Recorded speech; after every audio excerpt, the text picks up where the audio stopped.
We're calling this meeting to order. It is 6 p.m. We are here for the El Centro City Council meeting of Tuesday, January 21st, 2025, our first official meeting of the calendar year. Happy New Year to everyone. We're back. And so with that, I'd like to ask Madam City Clerk, if you could please call the roll. Councilmember Ellett, Present. Councilmember Camarena. Here. Councilmember Marroquin. Present. Mayor Pro Tem Carter.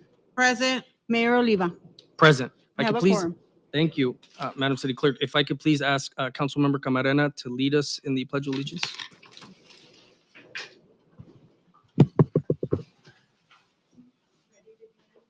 Pledge allegiance to the flag of the United States of America and to the republic for which it stands, one nation, under God, indivisible, with liberty and justice for all. If you'd all indulge me, please remain standing. Mayor Pro Tem Carter will lead us in an invocation. Please bow your heads. Dear Heavenly Father, we come to you simply saying thank you. We come to you asking you, Lord, just to strengthen the families that are going through the fires, Lord, that are going through all the situation, the hardship of everything that they have lost. We ask you just to go into the hospitals, Lord, to the people that have been sick and shut in. We're asking for you just to take control of the north, the east, the south, and the west, and mainly put your hands on El Centro. In Jesus' name we pray. Amen. Amen. Thank you. If everyone could take a seat. Thank you, colleagues, for your help. All right. Colleagues, next we move on to the public comment portion of our agenda. As you know, this is a public meeting. If there is an item on the agenda in which the general public wishes to be heard, we please ask you to fill out a blue speaker slip and submit it to the city clerk. At this time, we will go ahead and take any public comment that is within the jurisdiction of the city of El Centro, but not agendized. So this would be a general public comment period. Is there anybody from the general public that wishes to speak? We don't have any. None physically present or online? None, no. None? Okay. And we also skipped the city attorney's report. Thank you. I will go right back to that. But public comment is also duly important, so we're going to go ahead and do the public comment. So seeing no public comment indication from the general public going once, going twice. All right, we're going to go ahead and close the public comment period for this general session. So now we're going to go and ask for the city attorney to report on any closed session items. Mr. Mayor, there is no reportable action from closed session. All right, thank you so much. Colleagues, we do have a request from staff to take an item out of order, which is item number 15, in order to accommodate staff presentation and consultants. So what I would like to ask is if we could take up the consent agenda, and if you would allow me and indulge me to, after the consent agenda, jump into item number 15. I would appreciate it. So if any indication, any opposition to that, seeing none, we'll go ahead and move forward in that regard. So appreciate the indulgence. So as of now, we will entertain any motion or comment related to the consent agenda, which are items 1 through 7. I will motion to approve. Okay, we have a motion to approve made by Marroquin, I'll second. second by Mayor Pro Tem Carter. Madam Clerk, you could please open the vote roll.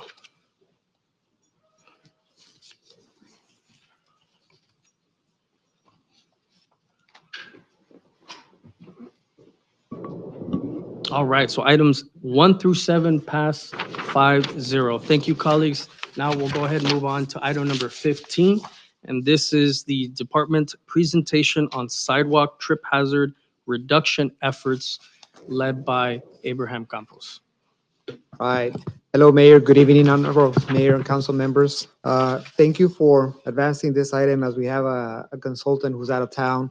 And I know it's kind of cold out there and windy, and we're having to return out to San Diego.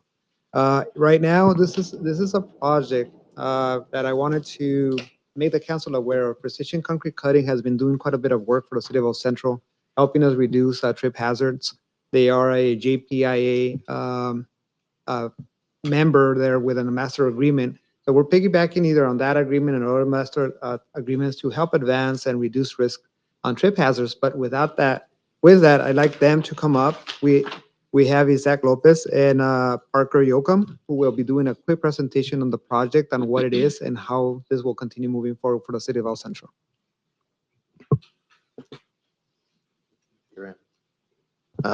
Mayor Oliva, Mayor Pro Tem Carter's, council members and staff, thanks for taking the time to hear our update and a report on some of the improvements we've been able to help with the city of El Centro regarding trip hazards throughout the city. Precision Concrete Cutting has been the premier trip hazard removal specialist company in Southern San Diego for the last 23 years. On the screen are some of the other cities that we've had the opportunity to work with.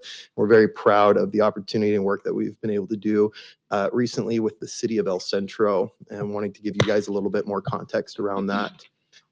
Specifically, what we do at Precision Concrete Cutting is we specialize in the slicing of trip hazard repairs. So as opposed to traditional concrete grinding or removal and replacement of those panels, we have a specialized process that allows us to slice vertically those raises and bring those into full ADA compliance, both on the slope and scope of those hazards at about 80% of the cost savings of traditional remove and replace. Hazard repair takes about 20 minutes. There's no sidewalk closures necessary. It's a clean process that allows us to address as many hazards for as cheap as possible for the city. Specifically regarding the city of El Centro, what we've been able to do, we have been doing small amounts of work on and off for the last 3 years, since about 2022. Total number of trip hazards that we've been able to address up to this point are 356 locations. We're grateful for Abraham Campos, Gabriel Martinez, and the Department of Public Works, who were able to go out and identify certain high priority areas where there were a number of trip hazards that were either a concern for them or for local residents throughout the city. Over these 3 years, we've been able to focus on repairing these hazards between 1/2 inch and 2 inch of repairs through the slice method, saving the city an estimated $440,000 from a traditional remove and replace budget in order to get those sidewalks to ADA compliance. Some of the other benefits that the city has enjoyed, as opposed to long periods of working or sidewalk closures, those repairs, 356 repairs, were able to be completed on and off over the 3 years on only 15 working days to conduct those repairs. During that time, we were able to make sure that compliance was reached, that they were within ADA alignment, and help the GIS department build out a sidewalk map that has allowed them to track and monitor your sidewalk assets on a GIS layer and be able to understand and calculate, right, the perceived benefits and benefit from that those trip hazard repairs. Here's an example on South 11th Street of one of those repairs. You can see on the board on the left side that there was a trip hazard about 1.5 inches high in its vertical height. And then on the right, you have what that before picture would look like maybe from a distance, and then afterwards what those repairs are looking like. So triangular portions of concrete removed in order to get rid of any height differential and then bring that into ADA compliance, making sidewalks more accessible and walkable for the general public. What we've been able to do is a relatively reactive program based on some of the limitations, whether that's budget or resources, time, where we have been able to have city staff identify what areas are the most problematic that we've been able to come out and help to.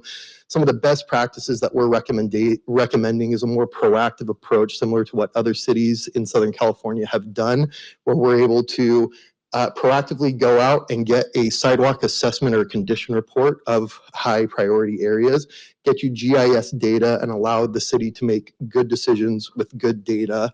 And then through the master service agreements that we have with CJPIA and your other insurance pools, allow you to go out and remediate those trip hazards for 20% of the typical cost of remove and replace. So we are appreciative of the relationship we've had with the city of El Centro. We're proud of the improvements that we've been able to make. We're grateful for our relationship with your Department of Public Works and their willingness to address these priorities. And our hope is that we can continue, right, this good work and be able to create a more a preventative approach, right, in identifying, analyzing, and then focusing on remediating those specific drip hazards. So it was just a quick presentation. I wanted to give you an overall view on what your Department of Public Works has been able to do the last couple of years. If there's any questions, I would love to field those for council members or anyone who has any questions regarding the program.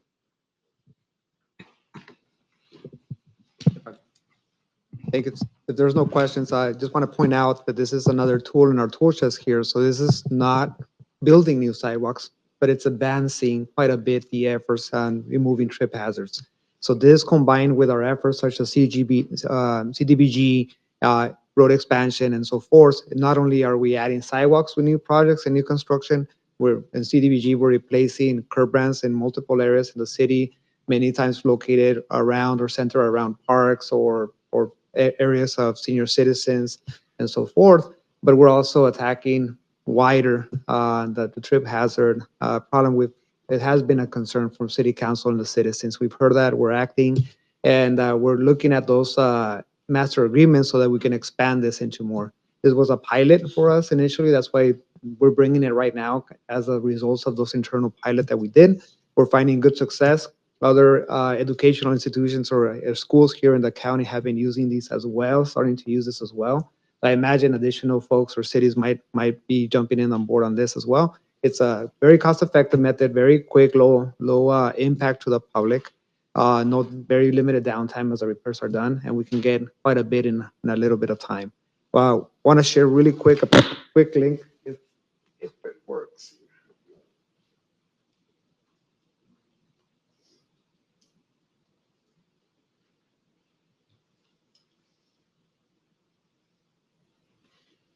Our infrastructure management coordinator Gabriel prepared this for us using information from GIS from the vendor, as well as combining it with other projects. I got it here, I guess. So what you can see here is the same information that was provided in the green as the markers for the trip hazards, and the yellows in this map, for example, are the CDBG locations which will be targeted with new ramps or sidewalks that are missing or are non-compliant right now. Our intent is to continue updating this tool at a point, make it available to the public here so they can see the projects that are coming in and where the impact is being had right now. So with that, we basically the idea would be to have this more available as well as perhaps like a photo of the location of what was repaired. And this is being built on an ongoing basis. So with that, I'll have I'll entertain any questions or comments. Mr. Mayor, you have, I saw a photo of the nice cutting machine, it's sawing vertically. It has, I'm assuming it has dust abatement. Do you use any water too at the same time? I'm just curious. No, sir. It's a completely waterless Dry. system, dry vac system, dual dry vac system that's connected. A nice to it. dust abatement. Okay. Yes, virtually zero dust. Great. Thank you. I have a question just out of curiosity. So once you slice it, how do you ensure that it's secure? You know, I mean, do you use some kind of a compound to glue it in place, or and then are there any risks of it relifting? Yeah, so what we will do is we will remove the raised portion, right? And we'll completely remove that, right? And recycle, right? Whatever that debris may be. There's always a risk. Sidewalk is tricky. There's always a risk that will continue to move if there's a tree or if there's erosion, something underneath. There's always a chance. What we've seen, it's about a 13% chance that there will be regrowth on something that's cut. The great thing is due to its economical standpoint that even if you had to go back 2 or 3 years later to readdress it and slice it again, you're still a fraction of the price of a complete remove and replace. So you always run the chance, unless you're addressing the actual problem, that there is some regrowth. But what our engineers have found is that that's why we'll cut up to 2 inches, is that on a standard 4-inch pour, you're able to remove 2 inches of concrete while still guaranteeing the structural integrity of the slab. That was my question. All right. Mm-hmm. Good question. Wow. Good question, Pretty yes. cool. This is great option, to repair all of those sidewalks that we've been getting so many complaints about. We think It's so like, too. yeah, Yes. thank you. And not only that, reducing our liability because of Yes. trips and, yeah. Yes, indeed. Abram, this map with the greens, these are all the identified trip hazards. This is like, you said, high risk. It can't be every raised piece of cement in the city, right? Be surprised. Not everyone, no, of course not. The green ones are areas that have been repaired already. And then the Oh. yellow ones are planned. Are coming The up. greens of what you've repaired already. It's complete and done. Awesome. And the yellow ones will start construction probably in the next month or so. So that's the whole city? I mean, Well, there's a lot more to the city, but it's a start. No, There's no, a yeah, lot- but I'm there's just- a lot more needed. that's my question. How much more do you have to do? There's just the yellow, so far the yellow ones are the high priorities now. When the Precision Concrete does a really nice job, and they didn't share right now their own platform. But what they will do is, my vision here is divide the city into quadrants and allow us assign a budget per year Mhm. to Oh, this, and basically create some Awesome. type of rotation in the city as we move forward through different areas. Once we give them a rotation and say, on this year, this is the quadrant of the city you will go to, they'll go and walk and inspect up until the point that the money is depleted. They locate and tag every location, as you saw here, with GIS. They physically locate on the map the location. They take pictures. They measure, same as you saw here. So every repair is measured before and afters for accountability for JPIA. In case there's a claim later on, we can say, if we have this program for trip hazards, this is what we're doing to alleviate it. And that's the goal, create a rotation program. As I mentioned, this is JPI does have a master agreement and talks to other agencies. I did reach out to JPIA and they referenced me to the master agreement. So I'm looking at that agreement. And the next step would come back to the city council at a future date with a master agreement and a budget, right? So that we can create that cycle of going around the different quadrants of the city. So these yellow ones are the priorities right now, and then we're gonna consider the quadrant idea of once a year. Correct. So per the year. yellow ones are actually new construction. Is the CDBG project that Oh. was awarded December, I want to say, of just a month ago. It's new work. It's new ramps, where ADA ramps, new sidewalks. So the yellow ones are not repairs. They're new construction. Well, I thought you said that the green ones have already been repaired. The green ones have Sliced. already been repaired, yes. The yellow So- ones are new construction coming up. Yes. Okay. So what do we have left to slice then? If I may. Undetermined, right? Due to what we were able to address at the time, we haven't been able to go through and evaluate the city Okay. for the remaining trip hazards. Yes. Part of what this program that Abraham's proposing allows us to go out and collect the data and say, Councilmember Ellett, this is the number of trip hazards that remain in this section. Here is the priority that we'll take to address the highest ones first, and this is how much we'll be able to do with the proposed budget. But that gives you an actionable plan on understanding what is the scope of the conditions of the sidewalk in that area, and then Yeah. present a plan on how to repair and address. Great. Can Thank I you. ask, when it comes to what my colleague's question is and the responses that you're giving, is there a hotline, an email, or even an app where residents can report so that we can get assistance by the residents themselves in reporting some of these to help in the effort?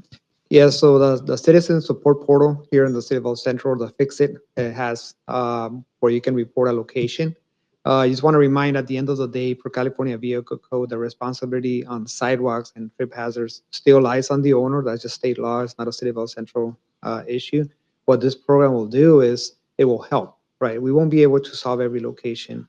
And because of the timing of the program and budget permitting, we might not get to everything. At the end of the day, it's the property fronting the sidewalk who's ultimately responsible for that sidewalk. This we hope that will help minimize those instances and may in a way help the community, but ultimately the liability and the requirement to maintain the sidewalks is on the owners, not the city. Just want to make that clear as well. So this is a program that helps quite a bit the residents, but and the city in terms of liability for tripping hazards. That's why we're focusing in many times along high traffic areas. There might be a sidewalk in a block where nobody walks, or maybe doesn't have any houses, but there's a sidewalk there, right? So maybe that's a different priority sidewalk versus something that's right in the seniors, around the senior center, or around the school, or around City Hall, a county building. There's other factors that we need to take in mind as well. Seeing no other questions, colleagues, if you have any other questions, please feel free to email Abraham that you may not have thought of in the moment, but this is an informational item, right? So there's no vote necessary for this item. So if that concludes your presentation, then That concludes. Thank you very all much. right. Thank you so much. Thank you. Appreciate it. Thank you. Thank you, sir. Thank you, Abraham. All right, colleagues, we now go back to our regularly scheduled program of new business, which, if you think about it, we're on time because new business states it starts at 6:20 and it's Okay. 6:21. So we're You're getting there. good. We're getting there. We're getting there. So that brings us to item number 8, the appointment for interim city manager, presentation by Dulce Bedoya, our human resource director. Good evening, Mayor Oliva and council members. Here before you is the recommendation of appointment for interim city manager. The city council has interviewed and has determined that Daniel Paramo has the specialized skills to serve as the interim city manager and wishes to hire Daniel Paramo as the interim city manager, subject to the terms and conditions in the resolution attached. The terms of this agreement is for a 6-month period from December 17, 2024 through June 16, 2025, or such other period as he reaches 960 hours of work. Daniel Paramo's hourly rate will be $115.39. And again, that is per hour. With this, it is recommended the adoption of resolution of the City Council of the City of Centro establishing the compensation and employment terms for Daniel Paramo to fill the position of interim city manager. Madam City Clerk, this is resolution 25-01. 02. 02. I Got it. believe, Mr. Mayor, you have a statement to read. I do, but I still wanted to ask that question first, just because it adds up. So it is required by law that I read the following. Government Code 54953 requires that before approving the compensation for any executive position, such as that for the city manager, the mayor shall make a statement setting out the salary benefits to be paid to that person, except as those otherwise are consistent with what other employees receive. Item number 8 is a resolution confirming that the appointment of Daniel Paramo to the position of interim city manager. Mr. Paramo's compensation will be $115.39 per hour, up to a total of 960 hours. He will receive reimbursement at the same level as any other employee. He does not have a car allowance or other benefits. I have just now satisfied stake requirement by reading that. So now we can go on to conversation, questions, comments, or motion for item number 8. I'll give a motion. Okay, so we have a motion to approve item number 8 by Mayor Pro Tem Carter, I'll second. or a second by Councilmember Marroquin. Madam Clerk, if you can please open the vote.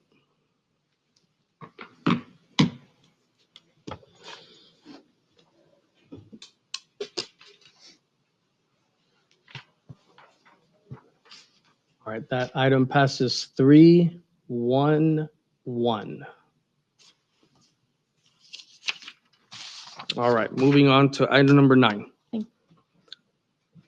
Approval of change order 3 to Rove Engineering related to the Southern Pump Station project.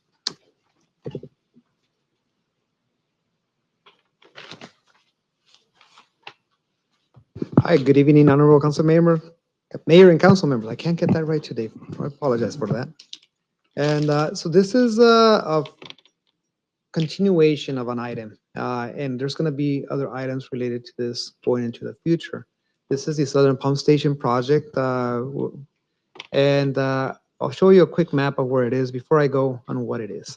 The project is located in the south side of the city.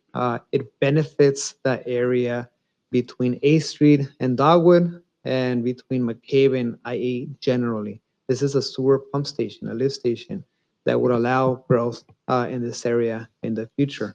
The project was approved mid last year for construction. We've been working with a contractor to find ways to expand what we can do for the money, to do some value engineering, to get more of the project done. The project supports our strategic plan. It's one of those projects that is written into a strategic plan, and it benefits not only the existing residential projects in that area, planned residential projects in that area, but commercial also in that area. So we're looking forward to this project to help expand and open this quadrant of the city. As I mentioned, there's a pump station that's being proposed. This is at the intersection of Farnsworth and Dannenberg, where the star is at, more or less. And it won't look exactly like that, but it generally like that. It'll be a little house out there, a little shed, and that's what the public will see at the end of it, unfortunately. The vast majority of the cost is underground. Under that little house that you see there, there's about 20 feet deep a well and a lot of equipment to move sewer around to get it to where it needs to go. The project has multiple phases. It was bid in multiple phases to allow the project to be awarded. So when it was awarded by council, we only awarded phase 1A, which is this. Phase 1A, it includes the orange lines and the red lines. The orange line is a gravity main. It's a deep sewer. It allows sewer to flow into the pump station, and from there is forced or pressurized into that red line, which goes and sends the sewer to the east. As you can see right now, it doesn't really have a lot of sewer going into it. Nothing's going into it. As based on this drawing, the complete picture of phase 1A and 1B, the green line and the orange line needs to flow into it to get sewer to that pump station so it can function. Right now, we move the project forward as is like that. What it's taken us a couple months to work with the contractor to see how we can value engineer. We revise the scope, size down a little bit the pump station, remove some fancy fences that we had in there. I'm saying fancy, but they're needed, but we replaced, for example, block wall with chain link fence in some areas to save cost. There was a building and we replaced that with a lower cost building to save money, and we remove a little bit of the scope from the orange line. So the change is subtle, but you can probably locate from the orange line got on the bottom of the red one got a little shorter. That allows us to extend phase 1B, the green line, further to the west. It's still not where it needs to go, but it allows us to move forward. So there's today a change order for 300,000 and change, 300 for change order 3 that takes into account the cost savings plus the added cost to get us to this point. So that's change order 3 and what you will be voting if today. What's still pending is this little portion that I'm circled here of phase 1B to make the pump fully functional and allow this project to be complete. I'm working with finance and to look at our available budget in the wastewater enterprise fund and come up with ideas. We believe we can make this happen. The project has already been bid as part of the road and engineering construction bid. We're just trying to reincorporate this piece. As soon as I have that, I'll come back, but I'm still working with finance, understanding our budget, see where we're at. As soon as I have solid numbers, I'll come back later to hopefully reincorporate this and make the project full. For now, we're just voting on adding this portion here for the change order 3. This allows the project to continue to move forward, and that's why I did not wait to bring you the complete project, because allowing this little piece to move forward right now allows the project to continue while we have that Dannenberg Road closure in effect. That way it doesn't delay us, doesn't cost us more money later on, and allows the project to continue to move forward. With that, this is a big project for the city. It's one of the major projects that has been identified for almost 2 decades now for the city of El Centro. And prices have always gone up. They continue to go up. And so that's why we're moving forward right now before they move up again. There's a generous contribution there from the ARPA funding that's tied to this contract, as well as capacity fees and wastewater enterprise funds. The initial approved budget is the 12,394,968. And at the bottom, the proposed revised funding, all sources remain the same, except the wastewater enterprise fund, which is the one that's absorbing the change order. This $326,000 change order is being absorbed by the wastewater enterprise fund. So that increases the total budget from the 12.394 million to 12,721 million. With that, I'm happy to respond and entertain any questions and expand on the cost and the scope of the project as needed. Questions? Questions? I just have one question. This, just to clarify, that area that's all septic right now, and is that why that's all going? So, yeah, so it's twofold. It's a twofold question, I guess. Beverly Lane, Bell Lane, that quadrant is septic right now. And obviously the homes that are south, the residential developments that are already there are not septic. They go to an existing lift station that's located in this where I'm pointing right in the Mhm. middle right there. Yes. So that flow will be diverted from these homes will be diverted to the southern pump station. It currently goes east and eventually makes it all the way to La Brucherie. And so there has been in the past some concerns about odors in the La Brucherie Wake area. That this we're hoping and we're expecting that will help, as that flow is going to be diverted somewhere else, and for other reasons, the flow will have lesser contact in the mains and not generate that H2S, which is the odor causing gas. So that's why. So yes, and back to your question, there's septic in this area, and there's the other ones are not. Right now, we have two subdivisions being proposed, Willow Bend and Gailey. They will need this pump station to be functional for them to be able to move forward, and that's why we're advancing this project as well. Thank you. Another question. Abram, maybe with your highlighter, you could, because I was fortunate enough to sit in your office with you with this map. Maybe you could highlight all of the real estate that this project is going to make available to city sewer with with the annex and all, with just, that, Sure. how big of an area this is this is gonna benefit. Yeah, definitely. So in this map, what you can see is highlighted in green is the area that will be impacted or benefited by this project. It doesn't mean that the sewer is there at this point. It's the dashed lines there are future lines, but without this southern pump station, none of that is possible. There's nowhere to connect to at this point. This is a main trunk sewer. It's about 18 feet deep. So we will be digging on that number 18 feet down to allow that sewer main.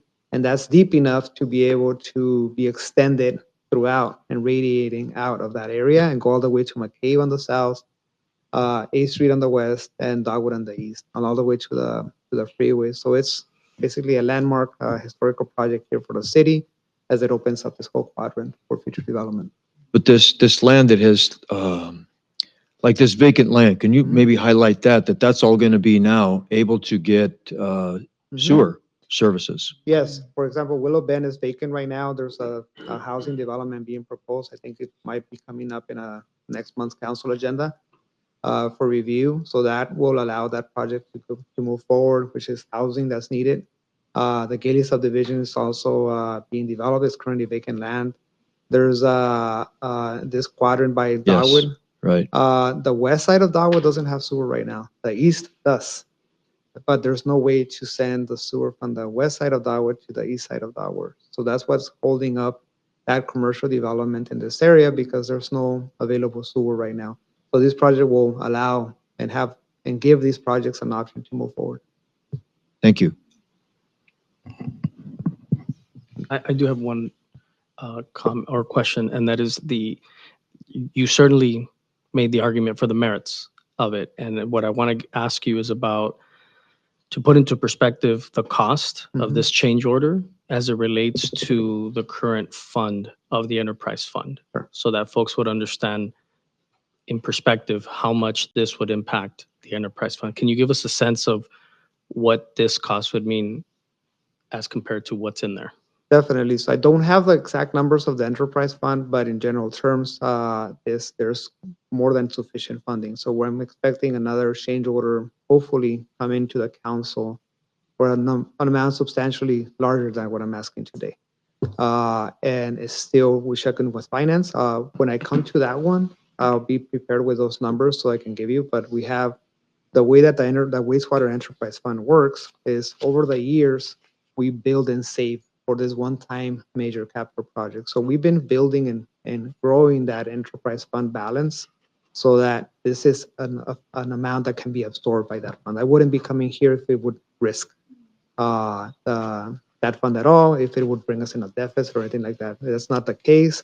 The fund can very well and easily cover this expense. I'm hoping to bring more projects to this one. Again, this is a project that has been planned for decades, and the fund has been allowed to build to be able to cover this. Is it fair to say that the amount of this change order puts a dent, if not less, into the enterprise fund? That's fair. It's a And so- dent. And so therefore, measuring that against the economic development interest of what this project can do, Mhm. it's worth the consideration. Absolutely correct. Okay. Any other questions, colleagues? If not, then there's an item before us where we need to give staff direction. So what is the will of the body for item number 9? I'll make the motion to approve. I'll Okay, we have a second. motion by Councilmember Marroquin, I'll second. second by Councilmember Ellett. Madam Clerk, you can please open the vote.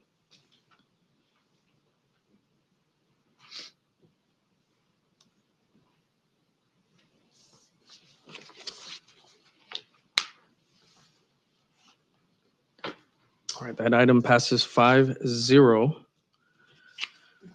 Thank you. Perfect, thank you. So next we move on to item number 10. This is the approval of resolutions to update the designated individual authorized to execute the following for the Permanent Local Housing Allocation Program.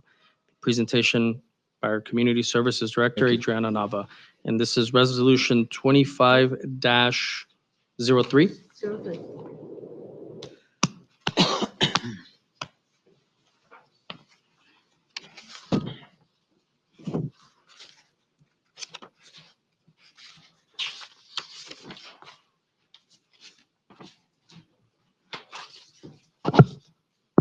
Hello, Honorable Mayor and Council.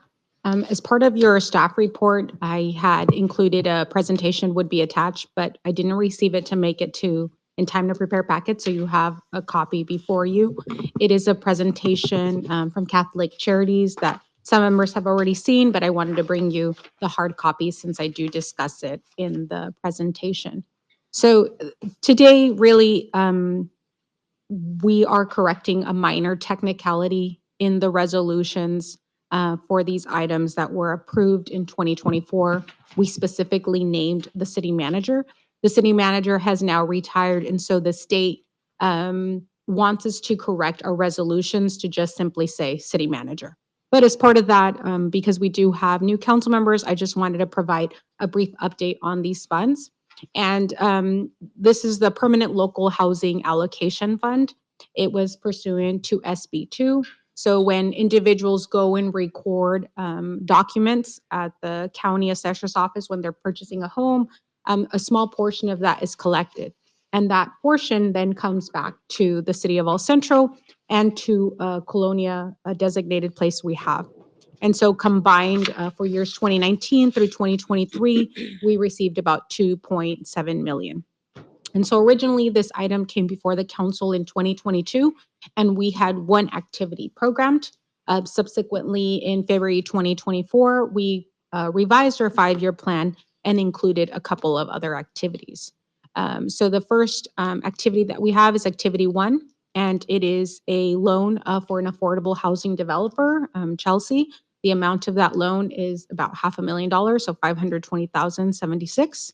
And then we have activity 6, which is for our homelessness program, and that's the presentation that you have before you, that we've partnered up with Catholic Charities. They are receiving the bulk of the funding. They are doing a combination program that we worked a long time to achieve. It is a workforce development / homelessness program. And so we are making strides in that activity, and everything so far has gone pretty smoothly, working with Catholic Charities. And then we have one more activity, activity 7.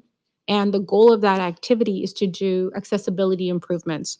So in looking at our housing stock, many individuals have ADA needs, and many times they don't have the funding to improve their restrooms, so that if they have somebody in a wheelchair at home, they can have that, or also a ramp that they may need to get into their home, because when they purchased it, they didn't need a wheelchair, but now due to life circumstances, they need one. And so that's the purpose of that activity.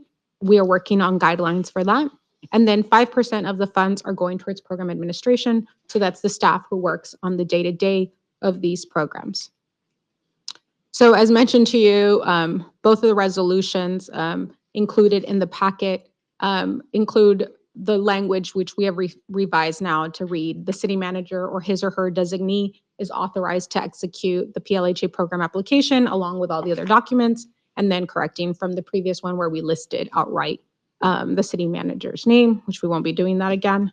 But any questions?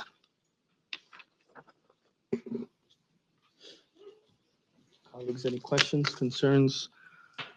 For item number 10. Now, can I just make a quick Yes. question to staff? That is in relations to 10 and 11. Yes. So As we kind of look a little ahead, I just want to make sure that we clarify for the public and for council the distinction Yes. between the two items. One So- being Colonia and another one, okay, got it. yes, and you can see I included for the previous resolutions as part of the packet, Resolution 24-06, it just says simply City of El Centro. And then for item 11, we included the prior resolution 24-07, which says City of El Centro Colonias. And so that's, we tried with the state to put it all in one pot of money. The state, for their reasons, didn't allow us. So, hence you'll see 2 resolutions, 2 sets of documents for everything. Okay. Madam City Clerk, is there any requirement that we would have to take items separately, or could we vote in spirit and ask to have the votes? They will have to be separate, Mayor, Okay, because it's no by the problem. system. Yes. All right, so just trying to save some time. That's okay. So colleagues, this is going to be for item number 10, and this is the non-Colonia resolution. I think it's 25-03. Yes, correct. Is there a motion from this body for direction? I'll give a motion. Okay, Mayor Pro Tem makes the motion to approve as presented, I'll second. seconded by Councilmember Marroquin. If we could please open the vote.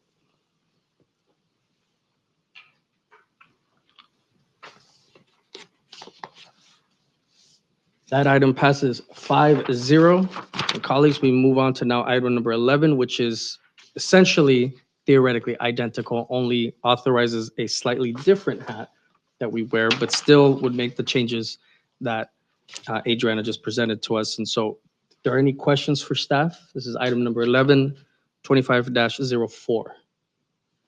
I have a question just for my own clarification. Could you explain to me what the Colonia area is? Yes, it is an area generally located east of 8th Street, consisting of roadways like El Dorado, and areas north and south of that. Those areas were used to be a part of the county, became a part of the city. And those areas generally lacked roadways, potable water, and sewer. And over the years, the city has worked towards improving them. But at the state level, they do receive certain times, certain funding designations. Thank you. Any other questions for staff? If not, colleagues, what is the will of the body to give direction for item number 11? I will motion to approve, please. We have a motion to approve as presented by Councilmember Marroquin, I'll second. second by Councilmember Camarena. Madam Clerk, please open the vote, please.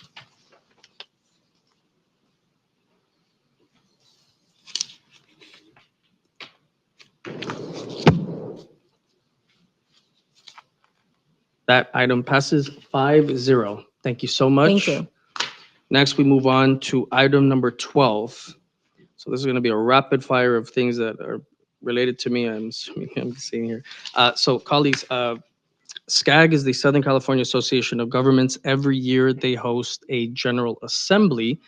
And this is where all representatives that represent specific cities throughout Southern California, specifically in Ventura, LA, Orange, San Bernardino, Riverside, and Imperial, that are part of the SCAG region, to come together and adopt the overall platform of SCAG. And so that happens in May, the beginning of May of every year.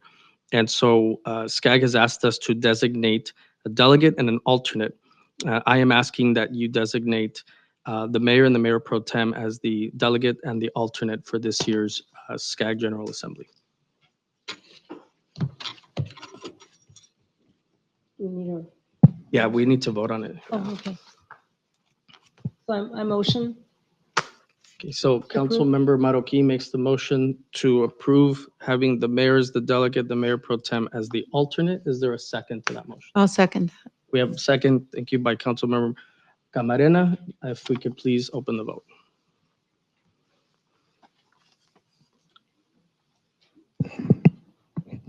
That item passes 5-0. Thank you, colleagues. We move on now to item number 13. This is going to be somewhat long, but colleagues, I had asked for this item to be brought forth because regionally there was some concern about the rate increases that IID was going to impose or discuss. As you may know, there was a public hearing last week. There was an op-ed last night, and unfortunately, the actual vote to approve was earlier today. The purpose of this item would have been to ask you all to authorize me to write a letter to IID doing multiple things, expressing the want to see more public hearings and public outreach in the community of the city of El Centro, to invite them to make a presentation before us here at a near future date, and to request a soon meeting of the 2-on-2, which are the members that we approved in December as to 2 members from this board and 2 members from IID to sit down to get an in-depth presentation on the rate increase. Now, unfortunately, IID did vote on that rate increase already earlier today, and that was a unanimous vote to raise our rates. Now, I still think it's important to ask them to come here and perhaps give us a presentation so that we can be informed, so that the leaders of the city, that include the department heads and staff and our regular attendance here, to also be privy to that information. And so I still would like to move forward and ask you to allow me to write them a letter, to schedule the 2-on-2 meeting, to invite them to present to us, and to still express that we would like to see some public outreach within the city. So that's the purpose of that item. I'd like to make a motion, we accept that, Okay, go forward. thank you. We have a motion by Councilmember Ellett, I'll second. a second by Mayor Pro Tem Carter. Madam Clerk, if you could please open the vote.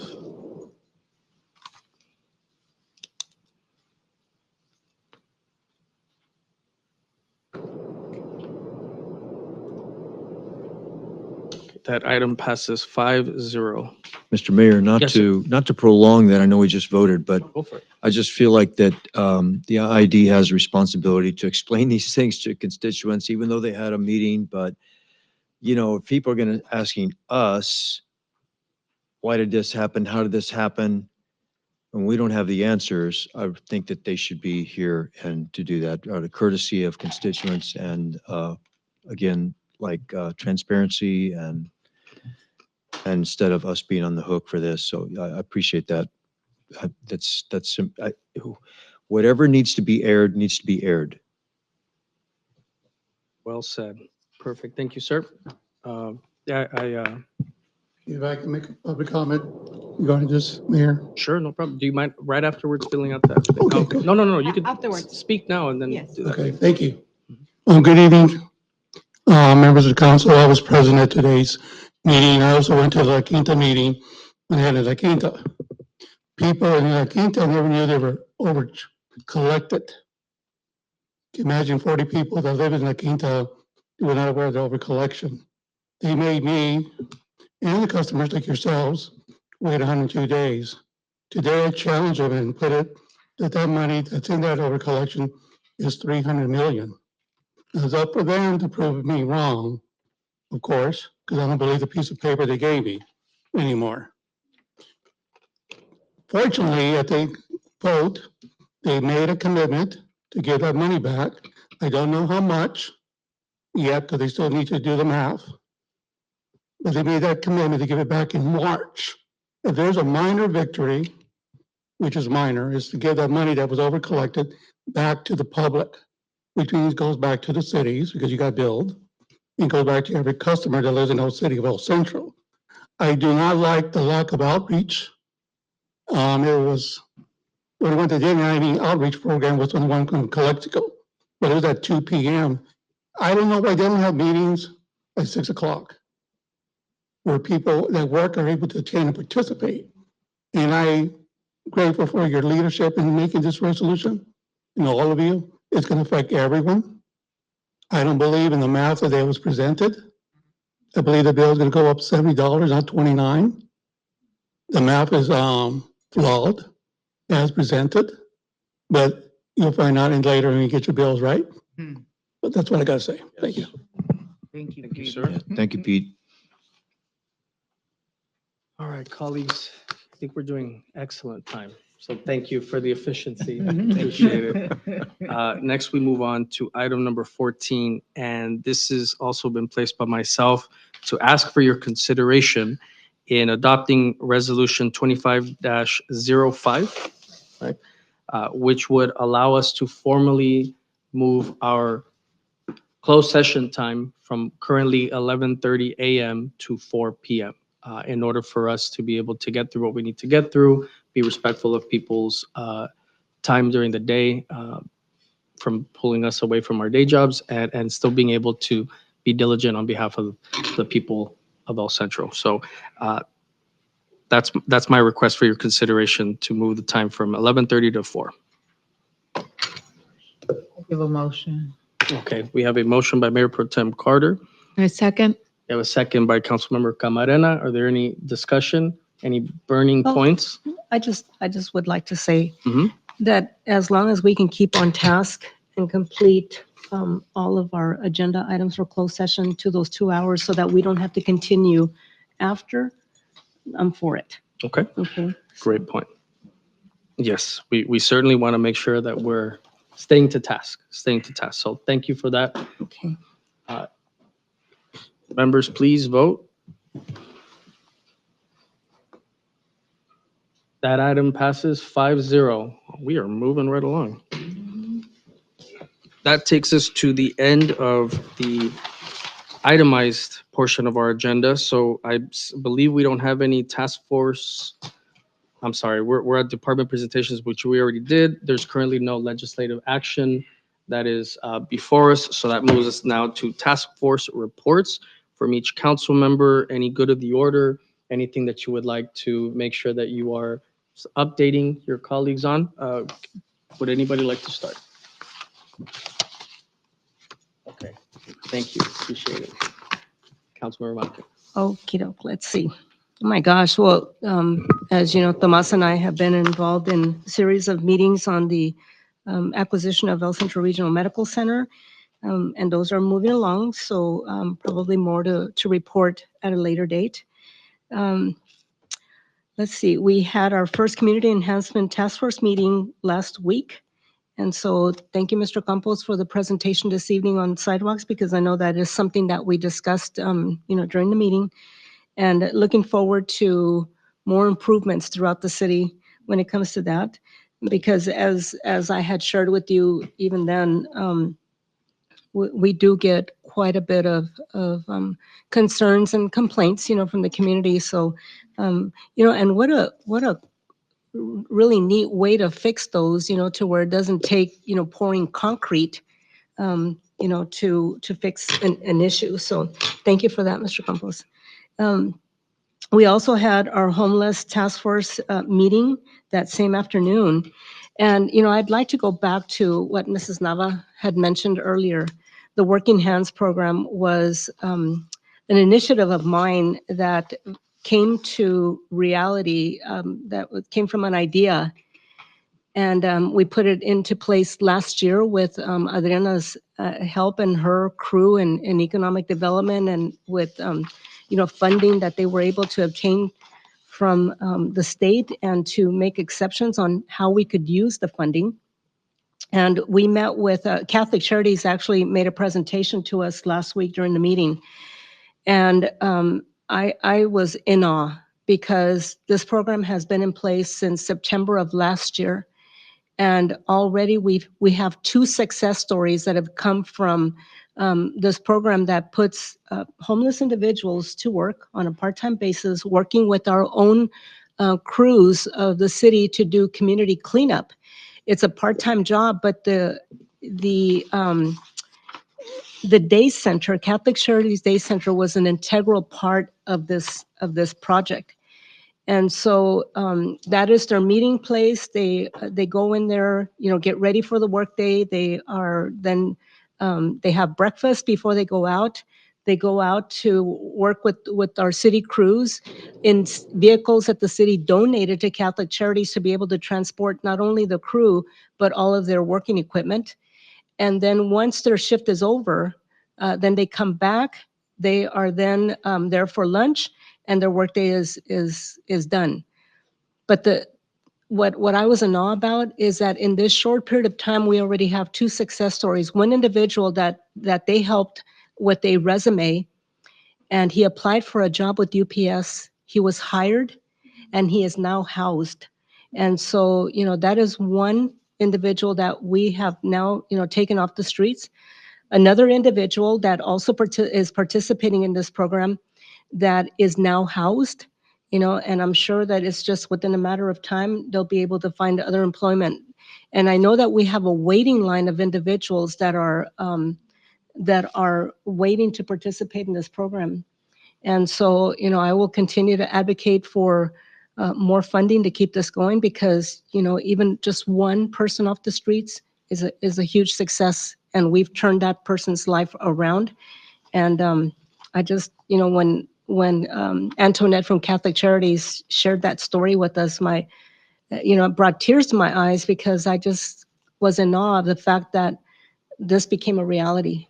And we've helped, and 2 individuals already. So I just cannot wait to see what comes of this in the future. So thank you so much for all of the work that Adriana and all of her crew and her team, put into this, to make this a reality. So with that, I will conclude my presentation. Thank you. I went off on a. No, it's So very I'm just- it's informative, very something that- enlightening. I'm just passionate about, It shows, but very much so. No, I mean, it merited it, very much so. Talking about people's lives, right? Yeah. Councilmember Camarena, would you like to be next? Yeah, I just would like to just say that it's been a busy month for me, probably for Mr. Allen as well. Been spending our time meeting with department heads, getting information and learning about the city and the state of each department and so forth. There's been a couple of things that have surprised me, one being the number of temporary employees that are almost full-time, that are based on the length of time they've been here, or at least should be, in my opinion. Also looking at the fact that there's a paper time sheet that employees use, that it's not electronic. And I think that's something very surprising for the city, that it's not up to par with something like that. And also looking at being placed on a variety of ad hoc report committees and so forth. looking at information. I was supposed to go to one of them, but there was some misinformation given and I wasn't able to go, but I plan on being at the rest of them. Also looking, I had also requested a meeting on homelessness to discuss because I know that that's something very important for the city residents and businesses. Didn't make it on the agenda. Maybe I'm just learning how I need to do it properly, but hoping it will be for the next one. And looking to see also how I can follow through on some of the items that I ran on when I was campaigning, being able to meet with constituents. I do have information for those that contacted me regarding the armed guard at Buckland Park. I'm reading that right now. I'm also reading, let's see, a couple of other things that I'll report on later, but it's been a busy month and I look forward to many more. Thank you. Councilmember Elliott? Sure. Just to start off, probably about, well, like Claudia said, we've been really blessed, been able to meet with a lot of department heads and feel, learn a lot. I'm very thankful for that. It's been very, very productive, very helpful. About a month ago, I attended an emergency preparedness meeting put on by the county.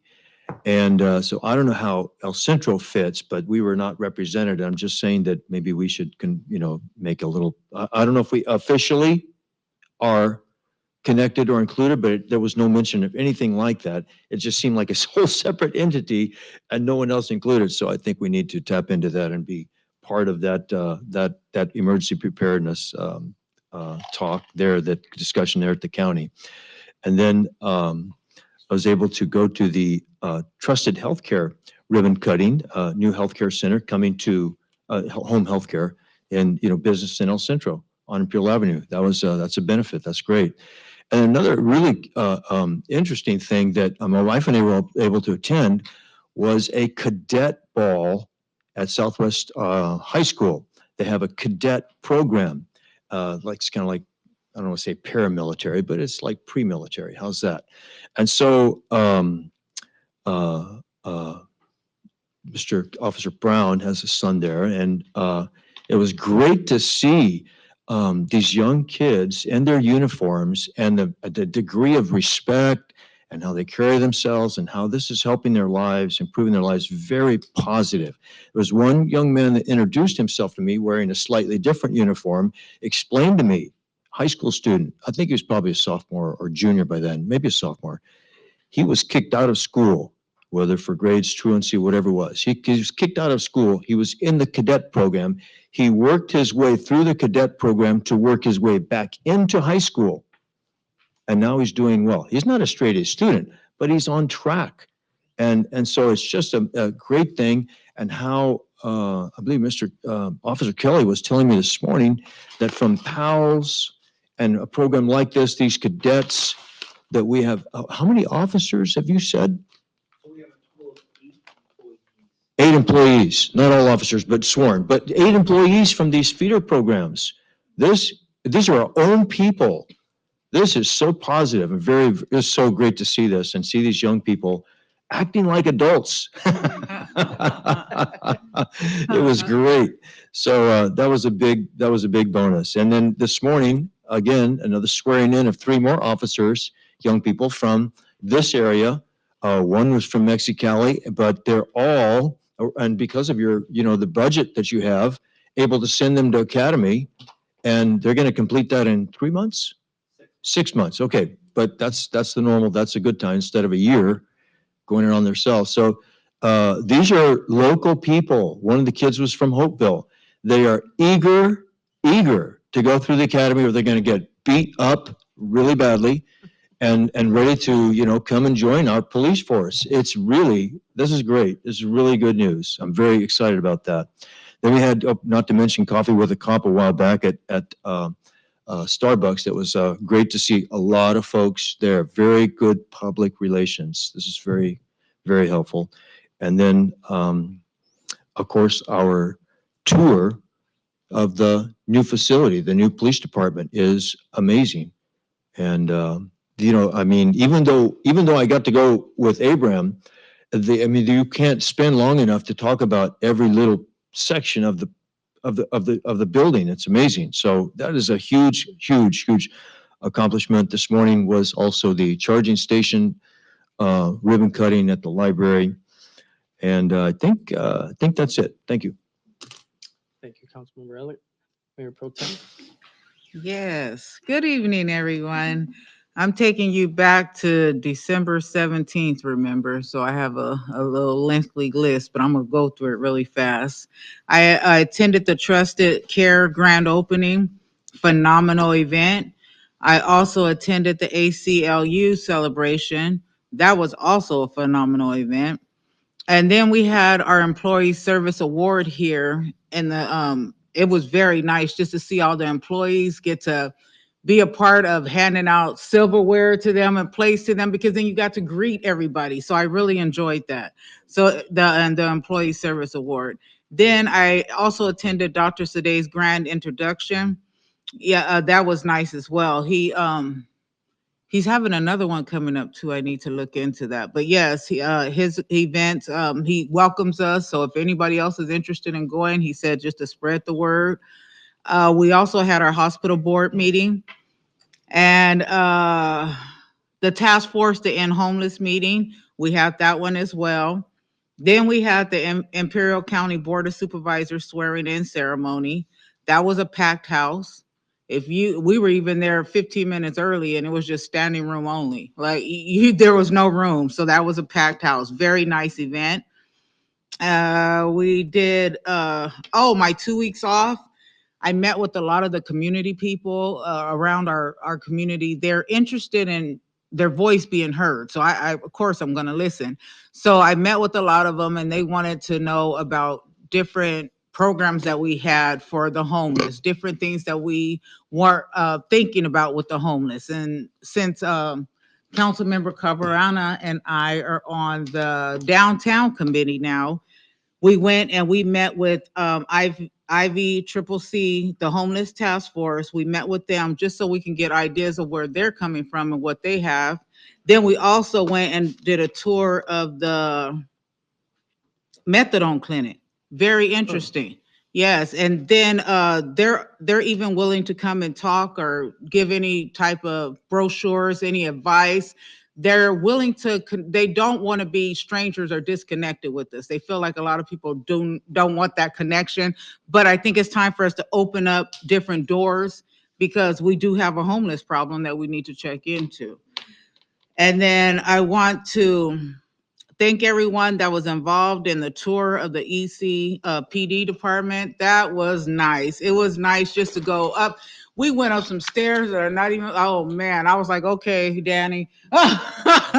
We went up the stairs. It was very nice. It was very nice. The tour was nice. The gentleman, what was his name? Do you remember his name? The one that guided us through the tour? Oh, He's he over was the there. construction manager. Yes, he explained everything in detail. He gave us a orientation on everything. Who else was there with us? It was a lot of us there, but he explained everything in detail, and I'm just excited about seeing the outcome of it. And then thank you to our staff for the Mardi Gras Gala. That was very nice, witnessing the crowning of the king and queen. Like King Edward said, now every time we see him, we need to approach him as King Edward. I said, okay, King. So, and our Queen Martha, it was very nice event. And last but not least, I did attend the Martin Luther King program at the courthouse steps in honoring of MLK Day on Monday. Thank you. Thank you, Mayor Pro Tem. Appreciate it. Colleagues, I will try to be as brief as possible. As many of you also attended, I also attended the 2024 Employee Service Award. And I highlight it again because we really do want to say thank you to all of the staff for putting in your hard work. And even though that's a small gesture of how we could say thank you, I do want to take this opportunity to look at you all and honestly say thank you for your hard work and for the work that will come this year, because it's another year, right? I also did attend the swearing in Supervisor Martha Cardenas Singh. Congratulations to our previous colleague in being elected, and we look forward to working with her as now she represents us at the county level. I also was able to attend a staff swearing in for the police department. We had 2 members a couple weeks ago get sworn in, so we're moving up in our staffing levels, and I'll go into that just shortly. I also attended an AB 617 meeting. The AB 617 meeting has to do with, it's a program created by Assemblymember Garcia that captures fines and fees related to violations of air emissions, as well as capturing some funding from carbon tax reduction credits that are also sold in the market, to be able to help pay for projects that help reduce dust emissions, PM10 and PM2.5 in the corridor. The corridor for this one being Calexico, Heber, El Centro. And so this committee has sometimes millions of dollars of funding in order to help fund projects that reduce emissions. And some of those projects has to do with paving a never before paved piece of land, such as an alleyway, a park, in order to reduce dust emissions. We were able to allocate funding for school districts to be able to purchase electric vehicles, to install electric vehicle charging stations at school districts. ICOE, Calexico got some, we got some, I think Meadows got some as well. And so I bring it up because we were able to be successful in helping out our school districts in that regard. And the conversation now goes into how can that funding be able to help with idling and emissions reductions as it relates to vehicle idling along the border, right? So there's been a long regional conversation of how we help fund the traffic congestion issue in Calexico, as if you accept the argument that it's a regional issue, right? That funding mechanism has always come from ICTC. And so within ICTC, they have tasked Caltrans to put together a plan of how they're going to reduce that. The question is, who's going to pay for it? And so I'm going to try to utilize some of the funding within AB 617, along with perhaps either Caltrans and or ICTC to try to help Calexico, which ultimately helps all of us economically, culturally, to try to get some faster, efficient movement along the border, which will help reduce air quality. So those are some of the ties that I'm trying to put together to see if we can help out regionally. We did have some Chamber of Commerce events, so we were able to participate on behalf of the city to welcome in some tax preparation services. We're at that time where you should or will soon get a W-2 in the mail. So this is also a shameless plug, not to highlight the service in and of itself, but just overall the spirit behind why that service exists, which is we're moving on to tax preparation. And so there are new tax preparation services in the city of El Centro, 2 specifically. And so as you search for a service, keep in mind that the Chamber of Commerce could help you and direct you to a service that might meet your needs. Earlier today, we had a charging station ribbon cutting. This was in collaboration with Comité Cívico del Valle, the state of California, and some union workers to be able to provide a public option in being able to charge your electric vehicle. I think other than this option, we previously only had a publicly accessible charging station at Bank of America. And so now the city of El Centro, in collaboration with other stakeholders, have a charging station available right next to our library. So everyone is welcome to use that charging station. Specifically, as we mentioned in this event, if you happen to be somebody that is questioning why you would purchase an electric vehicle and would use the argument that you don't know where to go charge, this can add to that formula as to whether or not you invest in an electrical vehicle. If you happen to live in an apartment, in a townhouse, somewhere where you cannot easily install a charging station in your place of residence, this could add as an option to where you can go and charge and still be able to make that investment. Ultimately, I think the argument here being is that folks that live in what is considered Lithium Valley should be able to afford, hopefully, an electric vehicle as we are providing that lithium for the rest of the world. Earlier today, I participated in the City Selection Committee. This is the committee comprised of all the mayors of all the incorporated cities in Imperial County. And so we met specifically to appoint our representatives at LAFCO. And so I do want to recognize and say congratulations to Councilmember Marroquin, who was selected as the alternate for city representation on LAFCO. So we wish you the best, and we know that you will represent us well. Thank you. Congratulations. Lastly, I will just mention, I'm going to be out for most of the rest of the week, as I will be traveling to Sacramento to meet with State Senator Steve Padilla, his staff, to meet with folks at the State Controller's Office, to lobbying efforts as we move into the legislative agenda. And so I'll be gone for most of that, as well as to preside on, I'm the vice chair of the Environmental Quality Committee for Cal Cities, so that will be on Friday. And so I will be doing some things remotely, but being gone for that time to try to fit in some important meetings. So I appreciate you allowing me to travel on your behalf to take care of some stuff that are necessary on behalf of the city. And with that, members, I'm going to go ahead and just kind of go into the mayor's mention, and then we'll move on to the city manager's report, if that's okay with you. All right. So staff puts this together. I would like to just look at staff and say, 3 pages seems like a lot. So let's pick and choose. Let's pick and choose. So congratulations to the El Centro Police Department for your staffing levels. Our police department has hired 3 officer trainees, 1 lateral officer, and 1 staff assistant this January, which means we only have 2 vacancies in our police department as we continue to bring our police department up to appropriate staffing levels. Now, although I do get to say that, I've only been mayor for about a month.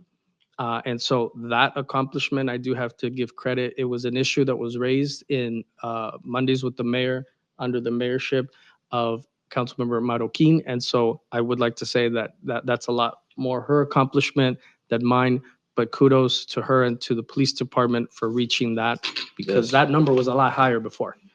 And so it's now at just 2 vacancies. So we're getting there. We're getting there. Certainly. So I do want to make sure that folks know about our fire department and their participation in the travesty and the devastation that has taken place in Los Angeles. So this is to acknowledge that the fire department has assisted in the Eaton and Palisades fire. The El Centro Fire Department has sent 2 personnel and a battalion chief to the Eden and Palisade fires a few weeks ago. The 2 personnel are at the Palisades fire to translate for team firefighters from Mexicali, or from Mexico, sorry. They are currently still deployed. The battalion chief has safely returned home last week from that fire, and we would like to thank them for their service. So Chief, if you could please relay to, and thank you so much for your staff.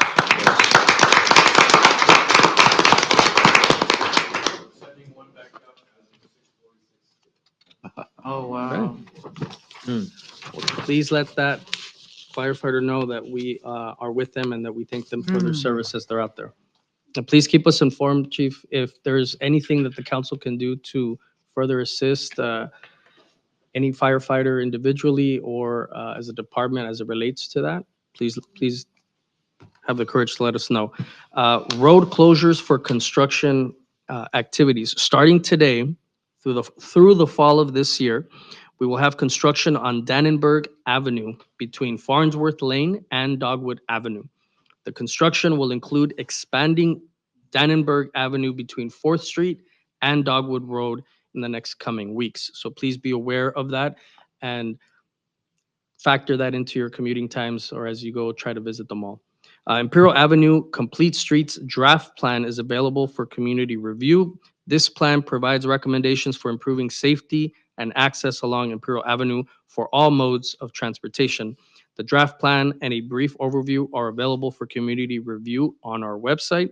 You can submit comments via email at ecplanning@cityofelcentro.org or by calling 760-337-4545. This plan will be presented to council on February 6th, where the community can make comments as well.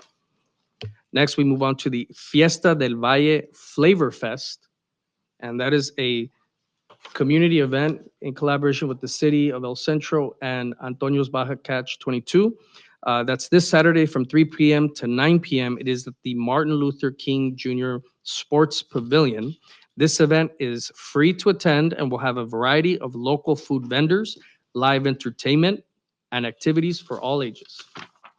So please show up with an empty stomach, because they're gonna have food. It will include a cornhole tournament and beer garden for adult beverages. Look for more information on this event at our main social media pages and on our website. Next is Martha Cardenas Singh and Edward Singh were selected as the City of El Centro Mardi Gras King and Queen. The parade for Mardi Gras is set for 5 p.m. to 9 p.m. February 22nd in our downtown area. We would like to say thank you to the Imperial Valley Regional Chamber of Commerce and Los Vigilantes for helping the city coordinate this event. For more information, please visit the city's main social media page and website. And last but not least, I would like to highlight that this Friday and Saturday is the county's point in time count. And so I won't be back to make it to Fridays, but I will be doing Slab City Saturday morning. And so I just want to say thank you to our code enforcement officer, Ana Garcia, for her coordination with that event, along with the County of Imperial. Anybody that is able to attend and participate, please do so, as it helps us be able to fund a lot of projects and programs with the Continuum of Care Council and addressing homelessness throughout the county. That concludes, colleagues, my report, and I'd like to hand it over now to the city manager. Thank you, Mr. Mayor. According to the agenda, I have about 30 minutes, but I respectfully request that I be allowed to just maybe reduce it down to a minute. Yes, please. If that's okay? Yes, please. Because I too have attended most of the events that you all have mentioned. And within the last 30 days has been very hectic, as you all know, especially the newcomers. We all know, we're all feeling it. I did have an opportunity to meet with all the city managers after our ICTC meeting. And so that was very productive and very welcoming from all the city managers. And I did meet with the CEO as well for Imperial County, and a very productive meeting. And we will just continue to just build a strong relationship as we have currently. So, and one thing I do want to add that Mayor Pro Tem Carter was being very modest, and she did an awesome job as the master of ceremonies out there. Needed no help whatsoever. Thank you, thank you. Did a great job. And meeting with the staff, I can't tell you how impressed I am with and you all know this already, it goes without saying, that the department heads that we have here in attendance this evening, the directors are just an awesome group. They do so much for us. So thank you. I can't thank them enough. They've made this transition into this role easy. I'm telling you, it's easy. I'll use the word easy because because of their hard work, they've done it. So thank you. I just wanted to publicly thank you all for doing that. And I do want to express one more thing, is that Buckland Park. And Adriana, what's the name of the system we have there, Buckland Park? Oh my gosh! If you have not gone into that, please go into that. It's wonderful. It's amazing for it.